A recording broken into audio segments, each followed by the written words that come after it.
Uji coba tatap muka hari kedua di Kabupaten Bogor hari ini dilaksanakan dengan prokes ketat dengan jumlah siswa sebanyak 50% yang mengacu kepada peraturan gubernur pada PPKM level 3. Salah satunya di SMP Negeri 1 Jasinga, Kabupaten Bogor. Di hari kedua pembelajaran tatap muka, para siswa memasuki sekolah dengan prokes ketat, dengan menjaga jarak, mencuci tangan, dan memakai masker. Dengan pembelajaran dibagi menjadi 2 rombongan belajar. Saat dikonfirmasi, Wakil Kepala Sekolah di bidang kesiswaan mengatakan, di masa pandemi tersebut, pembelajaran daring sangat banyak kendala. Salah satunya tidak adanya sinyal dan terkendala siswa yang tidak memiliki paket kuota. Dan Bapak siapa Pak? Ya, saya Dwi Nurholis, SPDMM, pengajar matematika, juga wakil kepala sekolah bidang kesiswaan. Pak, adanya PTM yang sudah 1,5 tahun ini dilakukan, ya kan? Bagaimana Pak dari sekolah sendiri dalam penanganan siswa sendiri Pak, yang mungkin sudah 1,5 tahun baru mulai kembali PTM anak-anak ini sendiri Pak? Ya, untuk masa pandemi kan kita dituntut untuk belajar daring udah 1 tahun lebih. Itu kita juga berupaya maksimal untuk bisa menyampaikan materi kepada anak-anak, tetapi kendala juga tidak sedikit, banyak sekali kendala yang muncul. Tetapi kalau kita persentase, kita 80% anak bisa mengikuti. Dan kendala-kendala yang kami ketahui itu pertama tentang kuota, kedua tentang gawai alatnya, yang ketiga tentang jaringan. Jadi ada yang di pelosok punya alat, punya kuota, sinyal nggak ada. Kemudian ada yang nggak punya alat, kemudian tidak bisa membeli kuota. Dan ada bantuan dari Menteri Kuota, itu sudah kami kerjakan, tetapi kuota utamanya itu hanya 0,5 giga, sementara guru-guru pembelajarannya membutuhkan kuota, jadi hanya sedikit yang bisa terpakai. Kuota dari Menteri itu bisa untuk mengakses aplikasi pembelajaran aja. Penanganan untuk solusi itu sendiri seperti apa Pak dari sekolah SMP 1 Jasinga ini sendiri Pak? Banyaknya kendala dari itu sendiri Pak, seperti kuota atau tidak ada jaringan kepada siswa sendiri dari para guru-guru? Ya, setelah kami evaluasi, kami mengadakan koordinasi dengan wali kelas, kita berupaya mengatasi solusinya.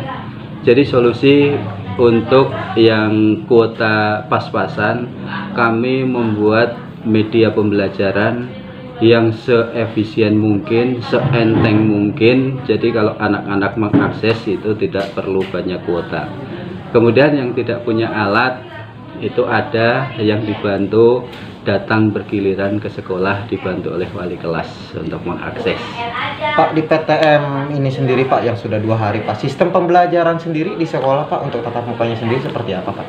Nah, untuk PTM sebenarnya kami bukan mulai minggu ini, karena sekolah kami sudah ada izin untuk melakukan PTM pada 3 bulan yang lalu, pada saat kita sebelum PPKM darurat, yang dulu kita sudah pernah izin, tapi begitu belajar 1 bulan kondisi meningkat, kemudian kita dihentikan lagi.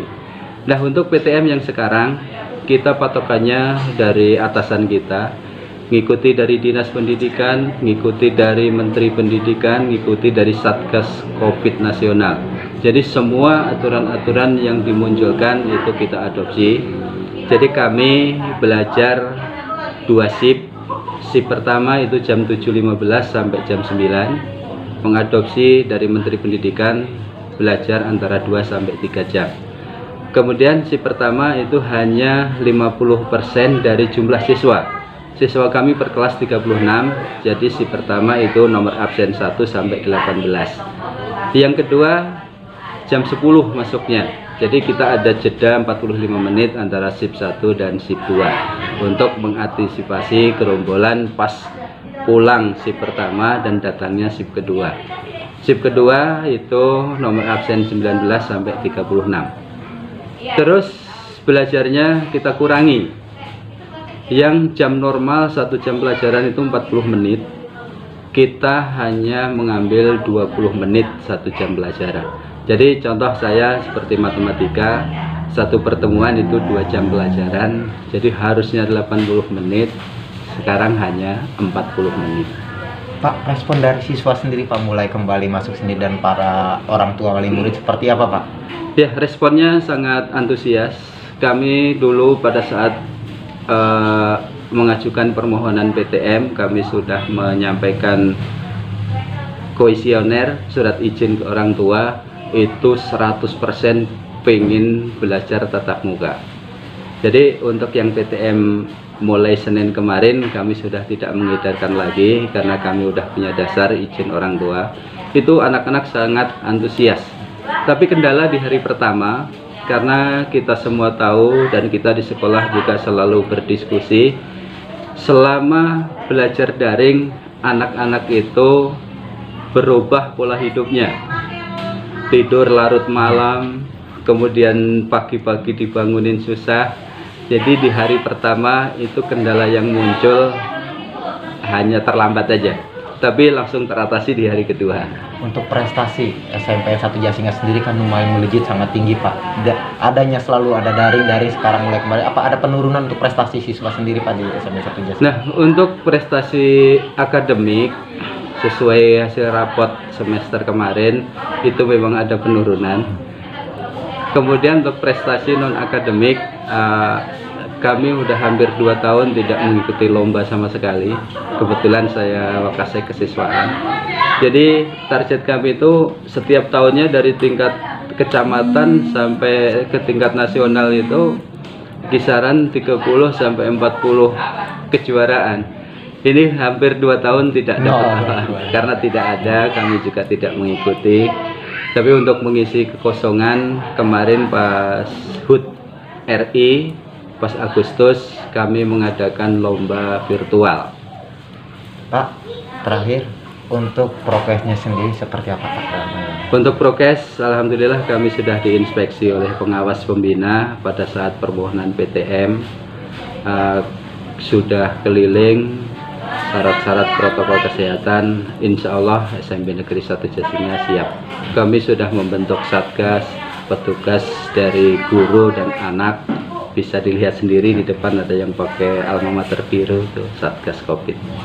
Pak, pesan dan pesan Bapak kepada wali murid dan para siswa sendiri Pak, dimulai KTM sendiri Pak pesannya. Ya, untuk anak-anak ini karena PTM ini sangat terbatas, jadi Bapak Ibu guru menyampaikan materi tidak bisa maksimal seperti belajar biasa.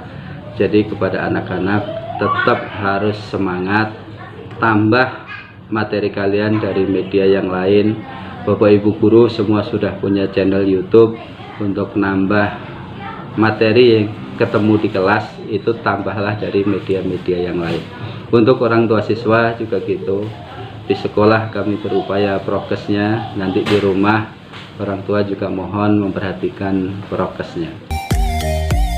Sementara Nadia Afriani, salah satu siswa mengatakan dengan adanya pembelajaran tatap muka, dirinya merasa senang karena dapat bertemu dengan guru dan teman-temannya di sekolah. Senang. Dari mata pelajaran apa saja yang hari ini dikerjakan? Ada matematika, terus seni budaya, terakhir bahasa Indonesia. Masuk sekolah dari jam berapa deh? Dari jam 10. 10 sampai pulang jam 12 saja. Dari Kecamatan Jasinga, Kabupaten Bogor, tim Barometer Bogor News melaporkan.